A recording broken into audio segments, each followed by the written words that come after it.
ଏକ ଘଞ୍ଚ ଜଙ୍ଗଲରେ ଏକ ବିରାଟ ହାତୀ ରହୁଥିଲା। ତାର ନାମ ଥିଲା ଗଜେନ୍ଦ୍ର।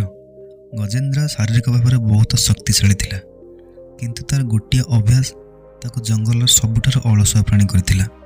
ସେ ସବୁବେଳେ ଗଛ ଛାଇରେ ବସି ଘଣ୍ଟା ଘଣ୍ଟା ଧରି ଶୋଉଥିଲା। ଭାବୁଥିଲା ଯେ ଏତେ ବଡ଼ ଏବଂ ଶକ୍ତିଶାଳୀ ଶରୀର କ'ଣ ପାଇଁ? କାମ କରିବା ପାଇଁ ନୁହେଁ, ବରଂ ବିଶ୍ରାମ ନେବା ପାଇଁ। ଗଜେନ୍ଦ୍ର ସାରାଦିନ କେବଳ ବିଶ୍ରାମ ହିଁ ନେଉଥିଲା। ଭୋକ ଲାଗିଲେ ସେ ପାଖ ନଦୀରେ ବସି କିଛି ଘାସ କିମ୍ବା ପଦ୍ମପତ୍ର ଖାଉଥିଲା।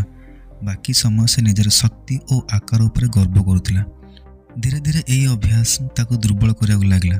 ତାର ଶରୀର ବଡ଼ ଥିଲା, କିନ୍ତୁ ତାର ଶକ୍ତି ହ୍ରାସ ପାଇବାକୁ ଲାଗିଲା। ଦୌଡ଼ିବାର ତାର ଶକ୍ତି ଚାଲିଗଲା। ଯେତେବେଳେ ତାଙ୍କୁ କାମ କରିବାକୁ ପଡ଼େ ସେ ଶୀଘ୍ର କ୍ଳାନ୍ତ ହୋଇଯାଉଥିଲା। ଗୋଟିଏ ଦିନ ଜଙ୍ଗଲରେ ଦୁର୍ଭିକ୍ଷ ପଡ଼ିଲା। ପାଣି ଶୁଖିବାକୁ ଲାଗିଲା ଏବଂ ଖାଦ୍ୟ ଅଭାବ ହୋଇଗଲା। ସମସ୍ତ ପ୍ରାଣୀ ଖାଦ୍ୟ ସଂଗ୍ରହ ପାଇଁ ଏଣେ ତେଣେ ଦୌଡ଼ିଲେ। କେତେକ ପାଣି ଆଣିବା ପାଇଁ ଗାତ ଖୋଳୁଥିଲେ, ଅନ୍ୟମାନେ ଫଳ ଖୋଜୁଥିଲେ, କିନ୍ତୁ ଗଜେନ୍ଦ୍ର କେବଳ ଏକ ଗଛ ତଳେ ବସି ଭାବୁଥିଲେ, ସମୟ ଆସିଲେ ମୁଁ ଖାଦ୍ୟ ପାଇବି। ସର୍ବୋପରି ମୁଁ ସବୁଠାରୁ ବଡ଼ ଏବଂ ଶକ୍ତିଶାଳୀ।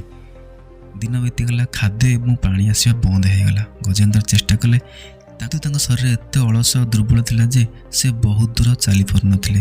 ତାଙ୍କ ଗୋଡ଼ ଭାରି ଲାଗୁଥିଲା ଏବଂ ସେ ଠିକ୍ସେ ନିଶ୍ୱାସ ମଧ୍ୟ ନେଇପାରୁନଥିଲେ। ଗୋଟେ ଦିନ ରାତିରେ ସେ ବହୁତ ଭୋକରେ ଥିଲେ। ପେଟ ଯନ୍ତ୍ରଣା ଚିତ୍କାର କରି କହିଲେ, ମୁଁ ଇଚ୍ଛା କରିଥିଲେ ପୂର୍ବରୁ କଠିନ ପରିଶ୍ରମ କରିବା ଶିଖିଥାନ୍ତି। ମୁଁ ଇଚ୍ଛା କରିଥିଲେ ସେହି ଛୋଟ ପ୍ରାଣୀମାନଙ୍କ ପରି କାମରେ ବ୍ୟସ୍ତ ରହିପାରିଥାନ୍ତି। ଠିକ୍ ସେହି ସମୟରେ ଗୋଟିଏ ପିମ୍ପୁଡ଼ି ସେହି ପାଖ ଦେଇଗଲା।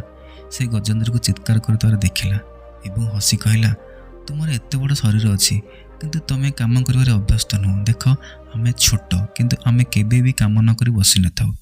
କଠିନ ପରିଶ୍ରମ ହିଁ ଆମକୁ ବଞ୍ଚାଇ ରଖେ। ପିମ୍ପୁଡ଼ି କଥା ଶୁଣି ଗଜେନ୍ଦ୍ର ଗଭୀର ଚିନ୍ତାରେ ପଡ଼ିଗଲେ। ପରଦିନ ସକାଳେ ଗଜେନ୍ଦ୍ର ଆଉ କେବେ କାମ ନ କରି ବସିବେନି ବୋଲି ସଂକଳ୍ପ ନେଲେ।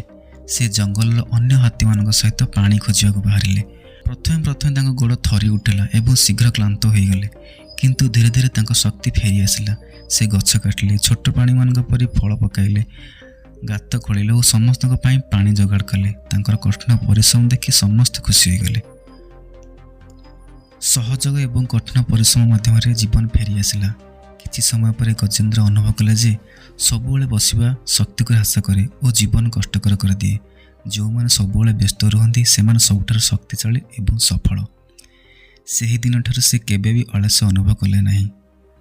ଯେତେ ଗରମ, ବର୍ଷା କିମ୍ବା ଥଣ୍ଡା ହେଉ, ଗଜେନ୍ଦ୍ର ସବୁବେଳେ କୌଣସି ନା କୌଣସି କାର୍ଯ୍ୟରେ ବ୍ୟସ୍ତ ରହୁଥିଲେ ଏବଂ ଜଙ୍ଗଲର ସମସ୍ତ ପ୍ରାଣୀ ତାଙ୍କୁ ସମ୍ମାନର ସହିତ ଦେଖୁଥିଲେ।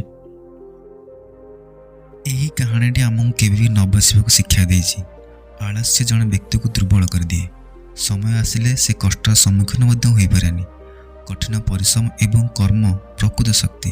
ଯେଉଁମାନେ ସର୍ବଦା ବ୍ୟସ୍ତ ରୁହନ୍ତି ସେମାନେ କଷ୍ଟକର ପରିସ୍ଥିତି ମଧ୍ୟ ସଫଳ ହୋଇଯାଆନ୍ତି, ସମସ୍ତଙ୍କଠୁ ସମ୍ମାନ ଅର୍ଜନ କରନ୍ତି। ଯଦି ଆପଣଙ୍କୁ ଏହି କାହାଣୀଟି ପସନ୍ଦ ଆସିଛି, ଦୟାକରି ଲାଇକ୍ କରନ୍ତୁ, ସେୟାର କରନ୍ତୁ ଏବଂ ଚ୍ୟାନେଲକୁ ସବସ୍କ୍ରାଇବ୍ କରନ୍ତୁ। ଦେଖା ହେବ ପୁଣି ଆଉ ଗୋଟେ ନୂଆ ଭିଡ଼ିଓରେ। ଧନ୍ୟବାଦ।